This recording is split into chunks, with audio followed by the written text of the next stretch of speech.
हिवाळी अधिवेशन काल आपल्याला माहिती आहे की हिवाळी अधिवेशन संपलं आहे. एका आठवड्याचं हे अधिवेशन झालं होतं आणि ही अधिवेशन झाल्यानंतर आज राज्य निवडणूक आयोगाची महत्त्वाची पत्रकार परिषद आहे. 4 वाजता ही महत्त्वाची पत्रकार परिषद होणार आहे आणि या पत्रकार परिषदेमध्ये राज्य निवडणूक आयोग महानगरपालिकेच्या निवडणुकीसंदर्भात घोषणा करणार असल्याची सूत्रांची माहिती समोर येत आहे.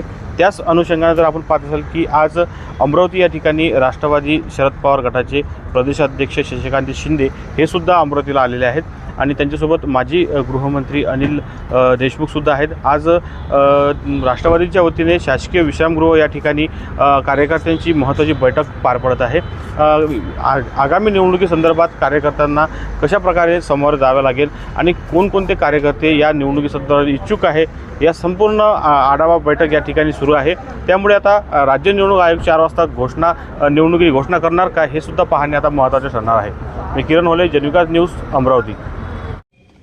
अमरावती शहरामध्ये आता महानगरपालिका निवडणूक येत आहे, त्या दृष्टीने आमची तयारी चालू आहे.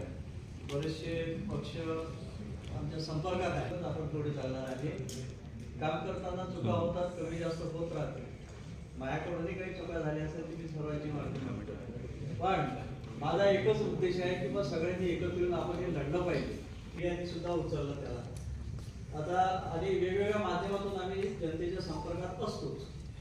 आता आमचे म्हणजे जवळजवळ जे चार्ट आहे आमच्याजवळ महानगरपालिकेचा या 87 मध्ये 4 असे 22 प्रभाग आहे. एक प्रभाग 30 आहे. तर कसं ऍडजस्टमेंट होते त्या हिशोबाने